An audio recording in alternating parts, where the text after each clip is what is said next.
HEG incorporates a new subsidiary to manufacture graphite anodes for lithium-ion cells. The company will invest a total of 2,000 crore rupees to build capacity in 2 phases. PSU banks continue to rally amidst the volatility. The index is higher in trade today, up by around 1%. The Food Ministry improves incentives for ethanol production, will give 100% incentive to mills for cane diverted towards ethanol production. Sources tell CNBC-TV18 that the Petroleum Ministry could soon announce prices for ethanol made from broken grain as well. On the back of that, sugar stocks rally. Time Technoplast surges over 8% after winning a 75 crore rupee repeat order from Adani Total Gas. A fire at Laurus Labs Vishakhapatnam plant sees 4 employees lose their lives. The company says there will be no material impact on operations. The stock lower by about 2%.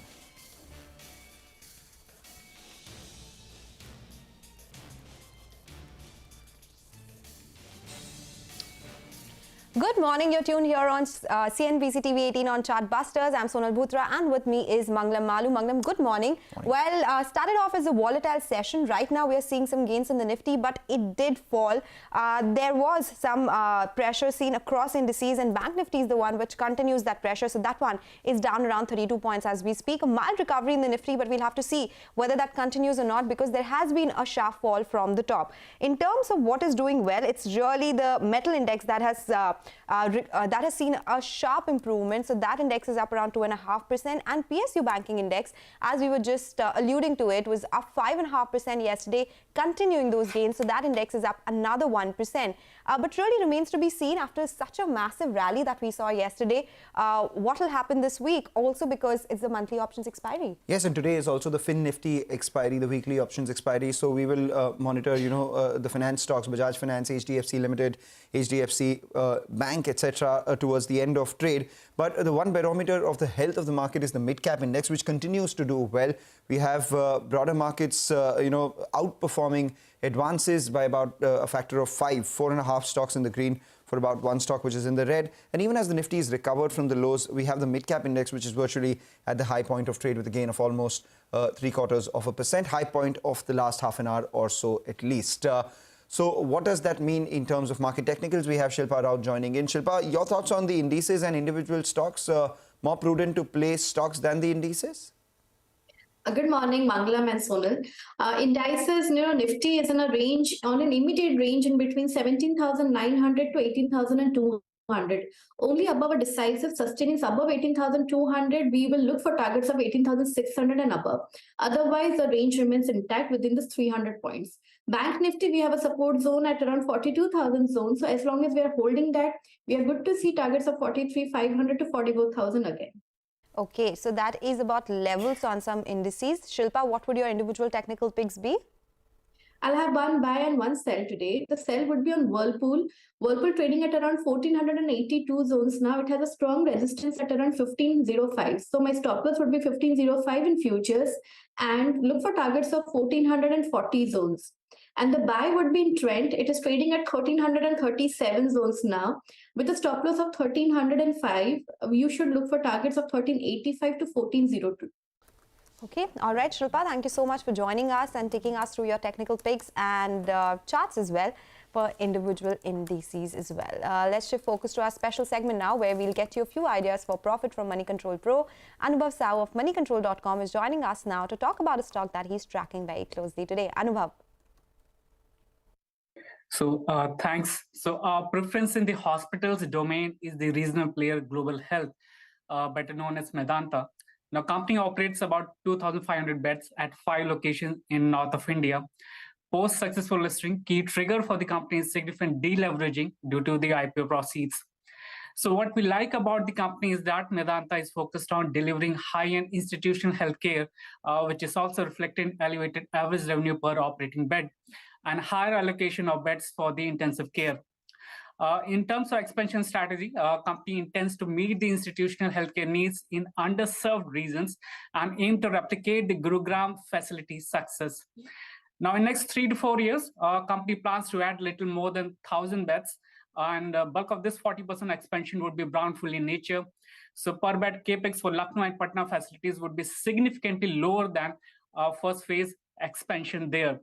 Now, operationally, margin profile is on an improving trajectory, supported by a faster ramp-up of Lucknow facility in last 2 years. Usually, it takes about 24 to 30 months for a newly opened hospital to stabilize its operations, but Medanta's Lucknow facility was able to meet the EBITDA break-even in the first full year of operation. So in our opinion, investors looking for long-term allocation for hospital stocks can consider it during current consolidation. All right. Thanks a lot, Anubhav, for that. With that, we'll step into a short break. On the other side, we have the management of TCI Express joining in. Chandar Agarwal will detail the business prospects right after this short break. Welcome back. Let's get chatting on the management of TCI Express. We do have with us Chandar Agarwal. The stock has been largely flattish right now, but it has been off highs as well. But a lot of activity around the logistics space which is taking place. Chandar Agarwal is with us. Chandar, how have business trends been in the third quarter? Just wanted to understand from an industry standpoint. There has been a jump in e-way bill generation, etc., but not as much as one was expecting in the third quarter to be, as against a quarter-on-quarter trend for the second quarter. And now with fog and all those environment-related concerns around with regards to mobility, has there been any sort of slowdown, slump, or anything that you've witnessed? So, typically in the month of October is the Diwali season where we see an uptake in business. And post that in November, we see a reduction in business. And that's like a cyclical trend which happens. And but there is nothing which has been seen unusual, in a slow, which is moving slowly as compared to the other times. And even for the month of December, I think things are quite in shape as what I had said earlier. Okay, so things are in shape in the month of December. The entire quarter has been decent, according to you, Chandar? Yes, but I can't really talk about it because we have the board meeting coming up. No, yes. But I can fairly tell you that the economy is in the right progressive path that it should be in. Okay, so which are, of course, I would like some qualitative data as well here, because you're talking about your board meet getting held sometime in next month as well. Can you tell us which are the sectors which are contributing to the growth that we are seeing in economic activity, and particularly for your own company as well? So definitely the auto components, pharmaceuticals, and the engineering goods, they're on the top of the heap, and I'm not seeing any sort of reduction in that pan-India. So and even the verticals that we're in, besides these, there has been a decent growth compared to last year, and in general, like I said, the economy is definitely moving in the right direction. You also cater to a lot of, small and medium enterprises in terms of businesses, SMEs, etc.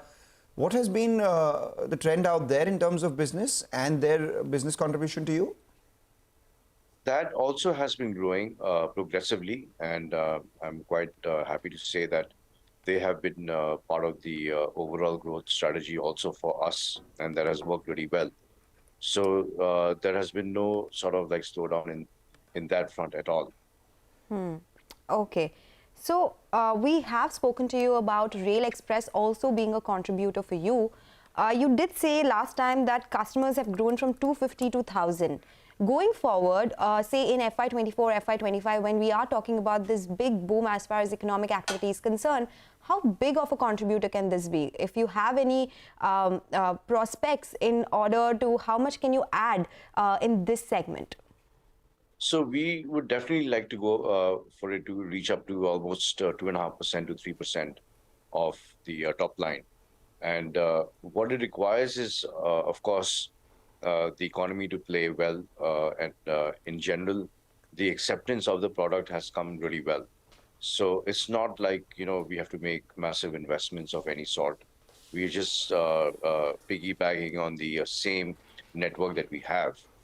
And I think eventually this will really turn out to be a highly profitable segment also. All right, rail will be about 2.5 to 3% of your business. You had guided for larger contribution coming from the businesses that you entered recently, or the new age businesses. Chandar, one thing that really stands out is that e-commerce still accounts for just 5% of your sales, e-commerce priority, etc. And you haven't been, actively looking to increase that. This compared with all the other players who are looking at the glitzy, glamorous world of e-commerce and growing or promising fast growth out there. These can be new age companies. They can also be traditional companies looking at the express parcel delivery, etc. Why is it that you don't get tempted to look at this business? So just to add to previously what I had said, the 2.5% is just for rail. So overall, we are seeing about 25%, 20% of 5% of the overall revenue coming from new products. So 3% of that 5% would just be rail, is what I was trying to say. So getting to your question on the e-commerce, it's a very interesting segment because, in India, we don't really have, the demand hasn't taken off the way it should have. And the cost is still quite high in terms of delivery. And that has not come down. So we do not have the option of getting economies of scale in e-commerce. And of course, investments are very high. So what it overall means is that the profitability is going to be very less or negative for that matter. And I'm not saying that it's the question of it now. Ever since it has happened, ever since e-commerce has started in India from 2012, it's the same story. It's been 10 years. No company has ever made any profit in this. So I think till the scale really grows is when we will see the business being more lucrative for us. So are you saying that the ones who are doing this business, irrespective of the scale that they've grown to, will always be struggling with profitability going forward? I mean, just trying to understand from an industry standpoint. Absolutely. I mean, if you compare, the economies of likewise economies like Japan or even Germany or UK, the value what you get per delivery of an e-commerce consignment is 10 times higher than what you get here. Sorry, excuse me. Yeah. So that itself is a major hindrance for it to kind of, for e-commerce to grow in India. And I think the pricing will never be 10 times how it is in those countries because no one will actually ever use that over here, India being so price sensitive. So when that is the case, I don't see that in the near time, it will offer a good opportunity for TCI Express to enter e-commerce. Right. And finally, before we let you go, from a medium to long-term standpoint, you opened 22 new branches in the first half of this year.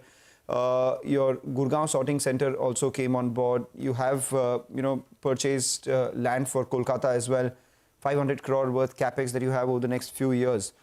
What does all of this mean in terms of structurally improving your margins and revenue prospects?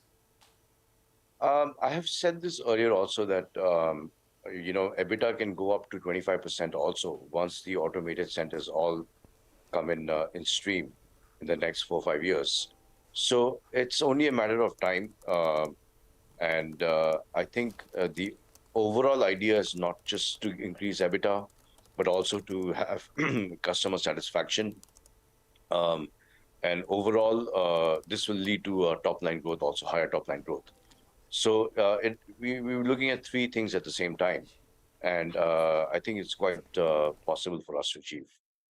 Looking for any acquisitions? I mean, I'm sure you always are considering some, but in what spaces, if at all? So here in India, it's kind of difficult to find any company which is, very, which has good corporate governance and all of these issues. So I have studied the market in and out for 20 years, and I don't think there is anything which is that would excite TCI Express at the moment. Okay, or in the near. All right. Okay, Chandra, thank you so much for joining us and taking us through the plans for the business and the outlook for the economy generally that impacts your business as well. Let's slip into a short break. We'll get you more on the markets and stock-specific action on the other side. Stay tuned. Welcome back. Well, some recovery in the bank Nifty, and that is something we'll be tracking as well. But moving on to the themes that we are tracking at the year end.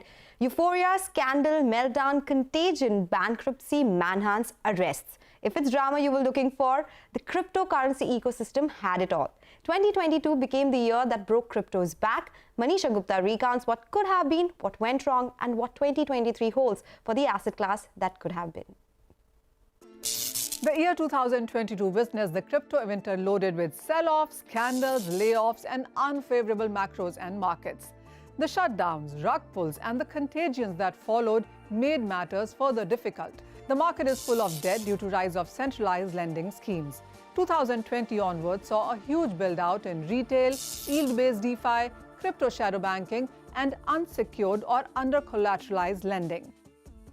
The pain started with a sustained sell-off in cryptos. For the current year, the prices have declined sharply, down by 60% for Bitcoin, Ethereum is down 64%, decentralized Mana is negative 88%, and meme coins Doge and Shiba Inu down 47 to 72%. The total crypto market capital hit peak at their $3 trillion, which has now come crashing down to below $1 trillion, a more than 70% of decline. The sell-off was accentuated by collapse of algorithmic stablecoin Terra USD.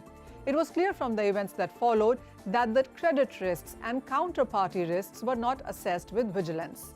Down went the Celsius network, once valued at $20 billion. Same happened with Three Arrow Capital. Equinox, which was listed on Nasdaq, also shut shop. The other names like Wald, Voyager Digital met with the same fate. And towards the end of the year, the once valued at $32 billion FTX crypto exchange filed for bankruptcy, followed by BlockFi and Bitfront in Singapore. The other market, which is NFTs, and that was quite a rage and became a mainstream phenomena in 2021, also saw a meltdown in 2022 with volumes crashing nearly 70%. And then there is more, and this is from miners who, due to fall in crypto prices, have not paid electricity bills, leading them to sell their holdings. The total cryptocurrencies as of now stand at more than 10,000 in number, and in last 10 years, nearly 2,421 cryptos have failed. When markets started to fall, funds, lenders, others were forced to sell, leading to a domino effect. Street believes that 2022 may be drawing to an end, but the crypto winter could last another 6 to 8 months. Right, Manisha, thanks a lot for that. The crypto winter could perhaps last for another few months. Interesting story of the sector in the last 1 year, very well told. And kudos to the ones who also made the fancy graphics, which made the storytelling a lot more appealing. So that was the crypto world in 2022. As we look at back home, once again, the equity markets, the mid-cap index continues to march forward. We have a couple of stocks added to the gainers list. BKG has now been locked with 5% upper circuits since morning, so that's doing well.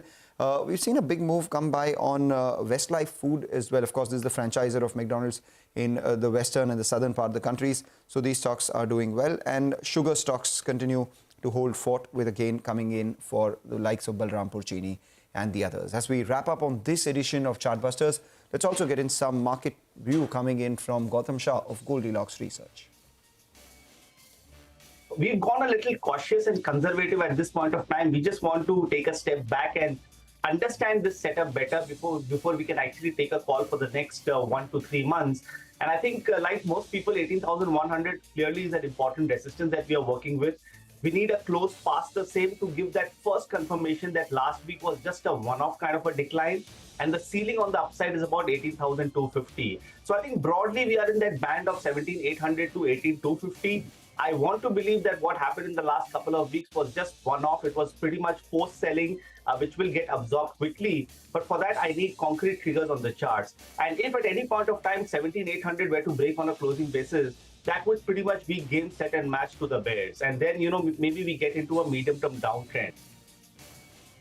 I think 28,000 on the IT index for me is the line in the sand. And if it has to rebound, from current levels, then it should not really go too much below 28,000. And I think the downside is really not much if you really talk about the top top line IT stocks or even the mid-cap IT stocks. But then if you want to play momentum, IT is not the place to be in because it's been the punching bag in the last few months. And every time the Nifty is corrected, IT has come off. So I would be positive medium term, long term, and I would be neutral short term. Short term, I would rather play momentum, which is banks, which is capital goods, which is infrastructure. So those are the three pockets that we like. And even metals. I think metals have done quite well over the last 2.5 weeks. And I think 6,800 was the lifetime high for that index. If that number were to get crossed, you could see the next leg up.